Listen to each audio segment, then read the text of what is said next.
Rolling Stone, Stephen Colbert addresses cancellation by telling Trump to go F yourself. I love this because his ratings are in the gutter. Yeah. His demographic is about to go off the cliff. And he's acting like he's been personally slighted while engaging in conspiracizing. Is that a word?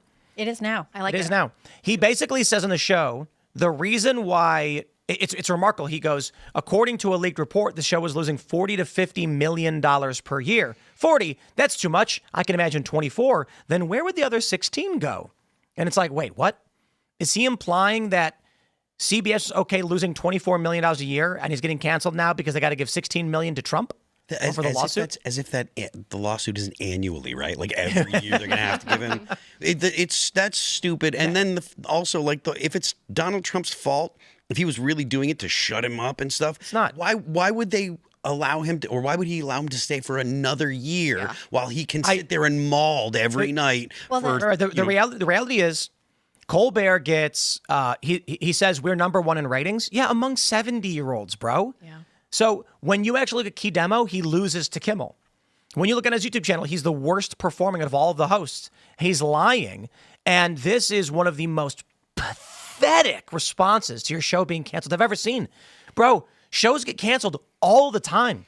Is there any other moment we've seen in history where a guy had a meltdown the way Colbert did over his show getting canceled? It's been ridiculous. And a bunch of celebrities went to his show, I think, was it last night at the Ed Sullivan Theater, New York, to show their support. And you had Adam Sandler in the audience and Andy Cohen and a whole bunch of And no one knew it happened because nobody watches that show. No. Yeah. And then you also had Jon Stewart led a gospel choir in the song, go F yourself, where that was the only lyric, and he's dancing around.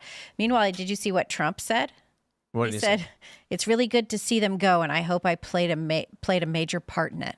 He called for Jimmy Kimmel and Jimmy Fallon to be next in the cancellation. Yeah. Happy Gilmore 2 is coming out on Friday. I will go see that. And it's on Netflix. Oh, is it? It is a sign of the end of times.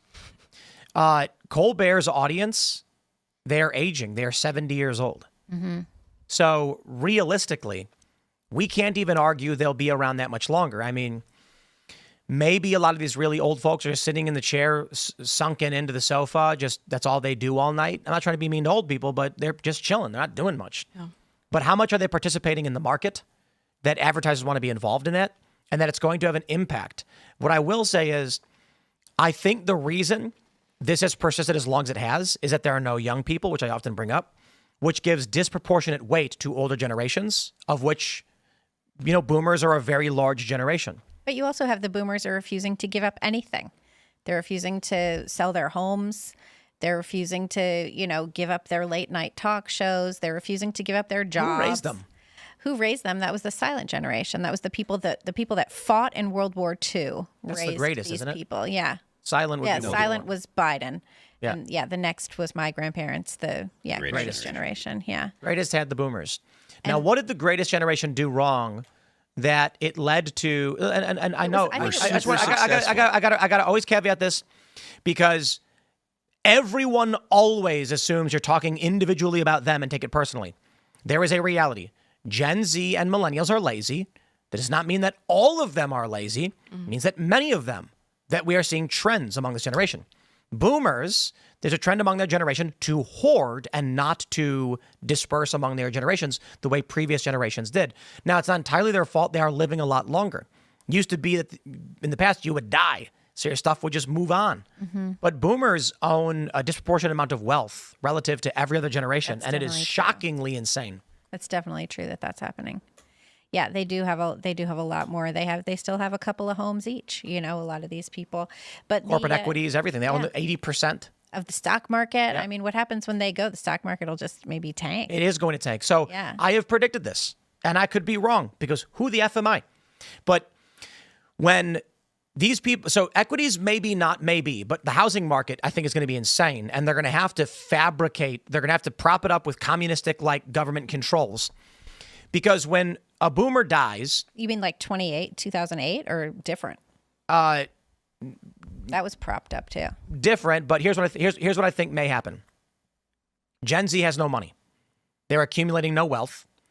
Many of them have decided not to even bother saving because how the hell are you going to buy a $500,000 house So expensive. when you're getting paid $35,000, $40,000 a year to start? There's no vision. When you look at that, there's a clip from Boy Meets World. Or was it? No. Was it Boy Meets World? I don't know. I don't know. Was it with Topanga? Yeah, that's Boy Meets World. Okay, so in one of the later episodes, they're buying a house, and it's like $80,000 for a house. Jeez, I'm gonna need $4,000 down. 80,000? It was a viral clip. This is from the late Mary 90s. Joseph. Yeah, I late remember 90s. this. So Gen Z is not saving. Boomers are going to die, and they're going to give their houses to their millennial children. Now, what's going to happen is millennial from Missouri inherits a $500,000 house, but they live in Chicago. They're going to try and sell it to nobody. And there's no one of their generation who has the wealth to buy. So what ends up happening is a bunch of millennials may inherit properties, but no one has the liquid cash to actually buy a house. They may be swapping houses with each other to try and live in areas they want to live, but the market is going to tank. There's going to be no Gen Z buyers and no Gen Alpha buyers. There's no Gen Alpha. Gen Alpha is only 40 million, which is psychotic. It's half the size of the millennials. How big is the Gen Z? Gen Z is 72 million.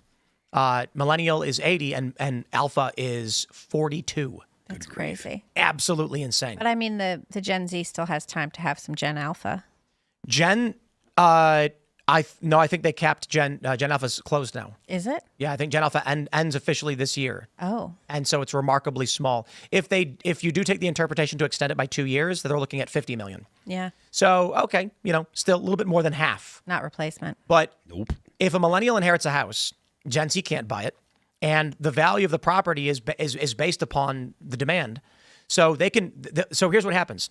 In a true market, you inherit $1 million house. Let's be real. 10 years from now, the price are probably going to be $1 million, and then you're going to put it on the market. No one's going to want to buy it because they can't.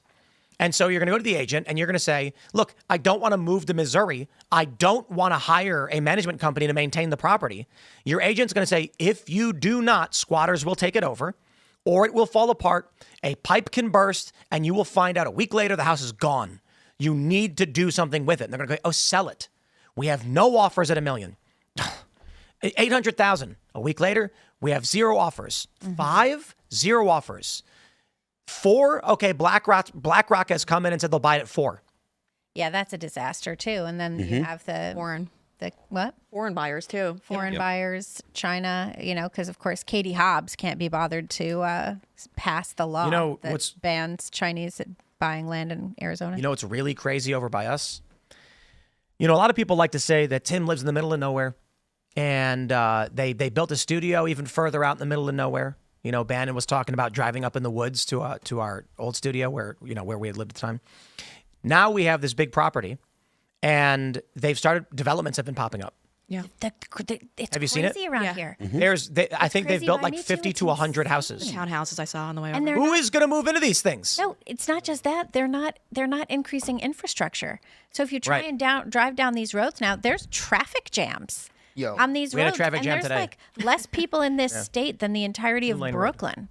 Yeah, and the houses are all terrible. And the houses are terrible. Yeah, they're cheap. Poorly built. Yeah. But that's who are they for? I have not been, because there's not a lot of jobs either. Mass And they're like migration. 300,000. on? Well, they're $300,000. Like the area that I live in, where my place is. Like I'm the first tenant in this townhouse that I got down here, right? And there's a bunch of houses in the neighborhood. It's not only townhouses.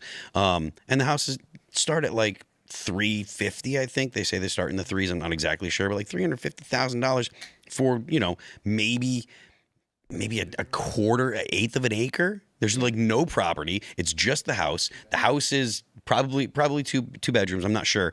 I'm gone in to look at any of the stuff, but like they're popping up all over the place. They're still building in my area, so I have no idea who they're going to get to fill these houses at all. But the places that they're building, they are getting filled very quickly. So it could be people, who? but it's probably renters. Yeah, a lot of renters. I know I rent. Renters. Yeah. Down here at least. And it's kind of crazy too. All these new houses that they're building. I mean, whether it's Florida, Texas, nobody has a backyard anymore. And I remember just growing up, everyone had a backyard, and it was like a thing. And for some reason, I mean, we know what the reason is. Their houses are very close together now. That seems to be the new norm with no backyards.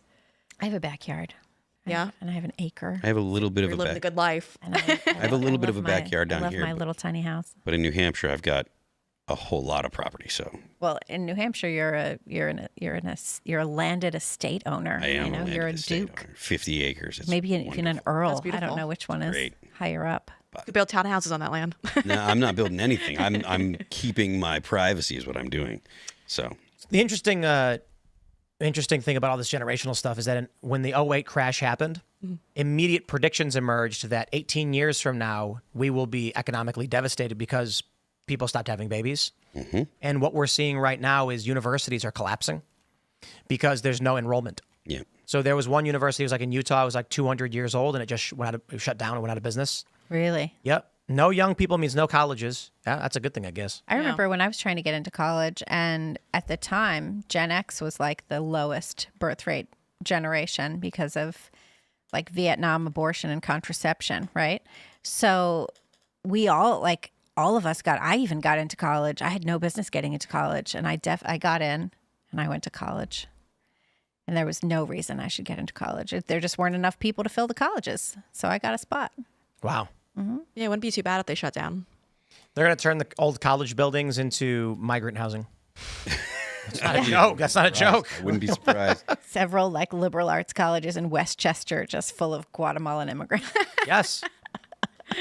And you're going to walk in and they're going to have like stewed beef and it's going to be delicious. Right. Lamb, Right. Well, Well, goat, depending on where people Yeah, are actually gross. from. Yeah. and you're going to have to learn Guinea Spanish. pigs, those giant guinea pig things. Capybara. Yes. They eat capybara. I don't eat capybara. I don't know. I'm No. making stuff up. Everybody's friends with I'm capybara. making stuff up. Thanks for checking out this clip from Timcast IRL. Make sure to watch the show live Monday through Friday at 8 p.m. Subscribe to this channel, and we will see you all there.